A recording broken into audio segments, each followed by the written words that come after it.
शांताकारं भुजंगशयनं पद्मनाभं सुरेशं विश्वाधारं गगनसदृशं मेघवर्णं शुभांगं लक्ष्मीकान्तं कमलनयनं योगिभिध्यानगम्यं वंदे विष्णु भवभयहरं सर्वलोकैकनाथं। मंगलम भगवान विष्णु मंगलम गरुड़ध्वज मंगलम पुंडरीकाक्ष मंगलाय तनोहरि। ओम नमो भगवते वासुदेवाय। आज का दिन आप सभी के लिए मंगलमय हो। आइए सुनते हैं ज्येष्ठ मास कथा का 9वां अध्याय। श्री सुखदेव जी कहते हैं, परीक्षित, भगवान की यह गजेंद्र मोक्ष की पवित्र लीला समस्त पापों का नाश करने वाली है। इसे मैंने तुम्हें सुना दिया। अब रैवत मनवंतर की कथा सुनो।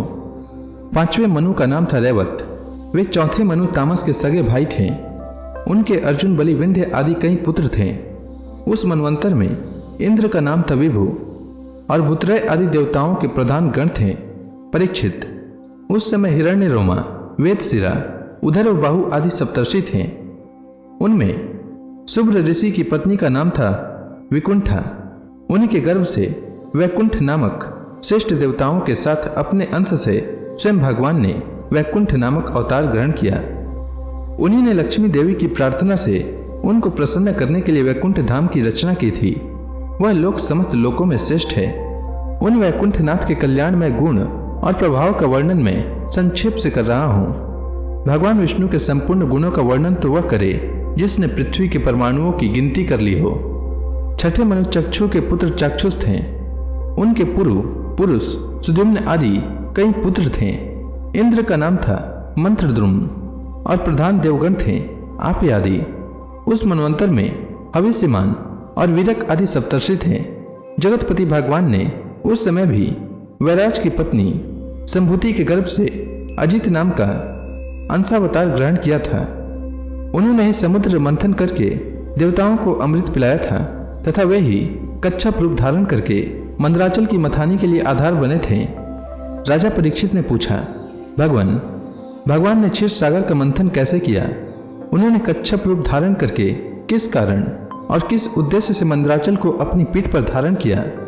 देवताओं को उस समय अमृत कैसे मिला? और भी कौन कौन से वस्तुएं समुद्र से निकली? भगवान की यह लीला बड़ी ही अद्भुत है। आप कृपा करके अवश्य सुनाइए।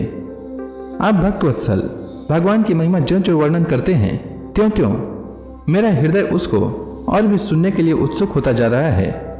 अघानी का तो नाम ही नहीं लेता। क्यों न हो, बहुत दिनों से यह संसार की ज्वालाओं से जलता जो रहा है। सुत जी कहते हैं, सौनक आदि ऋषियों, भगवान से सुखदेव जी ने राजा परीक्षित के इस प्रश्न का अभिनंदन करते हुए भगवान की समुद्र मंथन लीला का वर्णन आरंभ किया। श्री सुखदेव जी कहते हैं, परीक्षित, जिस समय की यह बात है उस समय असुरों ने अपने तीखे शस्त्रों से देवताओं को पराजित कर दिया था। उस युद्ध में बहुतों के तो प्राणों पर ही बनाई। वे रणभूमि में गिरकर फिर उठ न सके। दुर्वासा के शाप से तीनों लोग और स्वयं इंद्र भी श्रीहीन हो गए थे। यहाँ तक कि यज्ञ आदि धर्म कर्मों का भी लोप हो गया था। यह सब दुर्दशा देखकर इंद्र और वरुण आदि देवताओं ने आपस में बहुत कुछ सोचा विचारा, परंतु अपने विचारों से वे किसी निश्चय पर नहीं पहुंच सके। तब वे सब के सब सुमेरु के शिखर पर स्थित ब्रह्मा जी की सभा में गए और वहां उन लोगों ने बड़ी नम्रता से ब्रह्मा जी की सेवा में अपनी परिस्थिति का विस्तृत वर्णन उपस्थित किया। ब्रह्मा जी ने स्वयं देखा कि इंद्र, वायु आदि देवता श्रीहीन एवं शक्तिहीन हो गए हैं। लोगों की परिस्थिति बड़ी विकट और संकटग्रस्त हो गई है और असुर इसके विपरीत फल फूल रहे हैं। समर्थ ब्रह्मा जी ने अपना मन एकाग्र करके परम पुरुष भगवान का स्मरण किया।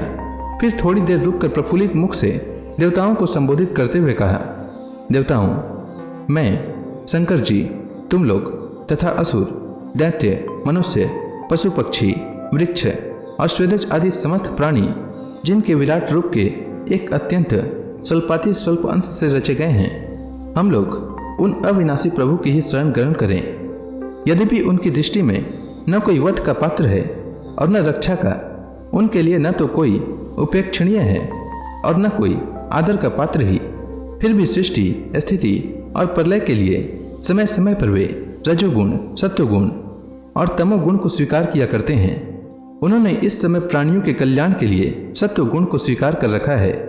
इसीलिए यह जगत की स्थिति और रक्षा का अवसर है। अतः हम सब उन्हीं जगत गुरु परमात्मा की शरण ग्रहण करते हैं। वे देवताओं के प्रिय हैं और देवता उनके प्रिय, इसलिए हम निज जनों का वे अवश्य ही कल्याण करेंगे। श्री सुखदेव जी कहते हैं, परीक्षित, देवताओं से यह कहकर ब्रह्मा जी देवताओं को साथ लेकर भगवान अजित के निज धाम वैकुंठ में गए। वह धाम तमोमयी प्रकृति से परे है। इन लोगों ने भगवान के स्वरूप और धाम के संबंध में पहले से ही बहुत कुछ सुन रखा था, परंतु वहां जाने पर उन लोगों को कुछ दिखाई न पड़ा। इसलिए ब्रह्मा जी एकाग्र मन से वेद वाणी के द्वारा भगवान की स्तुति करने लगे। ब्रह्मा जी बोले, भगवान, आप निर्विकार, सत्य, अनंत, आदि पुरुष, सबके हृदय में अंतर्यामी रूप से विराजमान, अखंड एवं अतर्क हैं। मन जहाँ जहाँ जाता है वहाँ वहाँ आप पहले से ही विद्यमान रहते हैं। वाणी आपका निरूपण नहीं कर सकती। आप समस्त देवताओं के आराधनीय और स्वयं प्रकाश हैं। हम सब आपके चरणों में नमस्कार करते हैं। आप प्राण, मन, बुद्धि और अहंकार की ज्ञाता हैं। इंद्रियां और उनके विषय दोनों ही आपके द्वारा प्रकाशित होते हैं। अज्ञान आपका स्पर्श नहीं कर सकता। प्रकृति के विकार, मरने जीने वाले शरीर से भी आप रहित हैं। जीव के दोनों पक्ष, अविद्या और विद्या, आप में बिल्कुल ही नहीं है।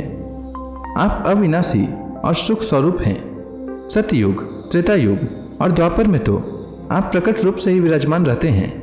हम सब आपकी शरण ग्रहण करते हैं। यह शरीर जीव का एक मनोमय चक्र है। 10 इंद्रियें और 5 प्राण, ये 15 इसके अरे हैं। सत्व, रज और तम, ये 3 गुण इसकी नाभि है। पृथ्वी, जल, तेज, वायु, आकाश, मन, बुद्धि और अहंकार, ये 8 इनमें नेमी हैं। स्वयं माया इसका संचालन करती है और यह बिजली से भी अधिक शीघ्रगामी है। इस चक्र के धुरे हैं स्वयं परमात्मा।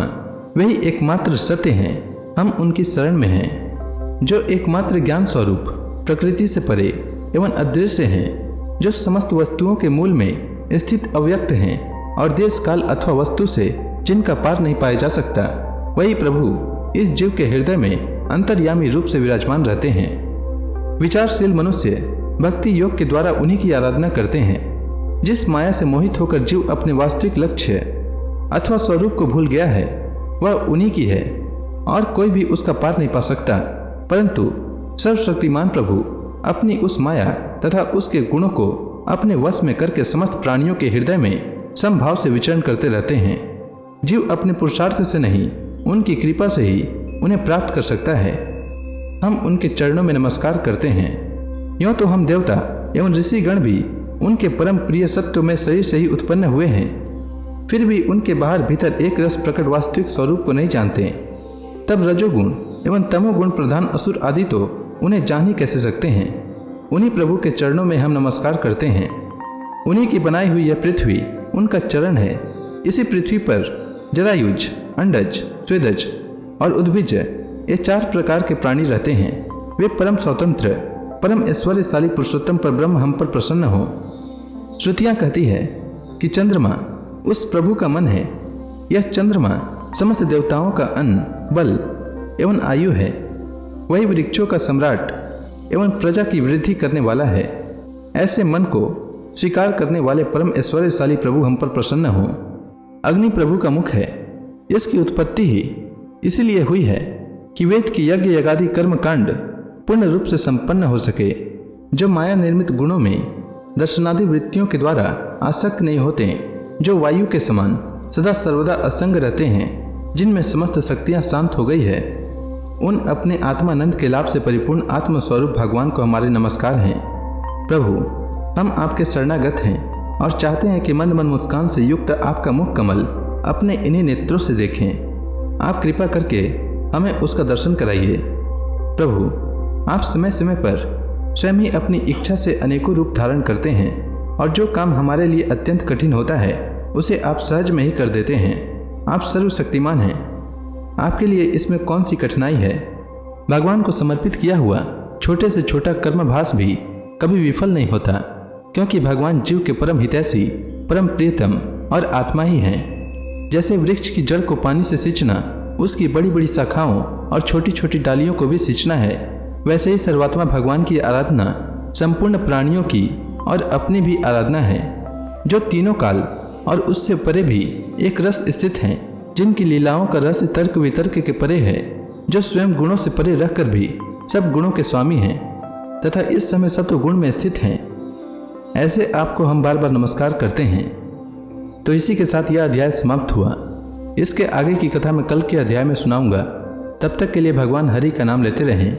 तो प्रेम से बोलिए भगवान विष्णु की जय, श्री कृष्ण भगवान की जय, समस्त देवी देवताओं की जय।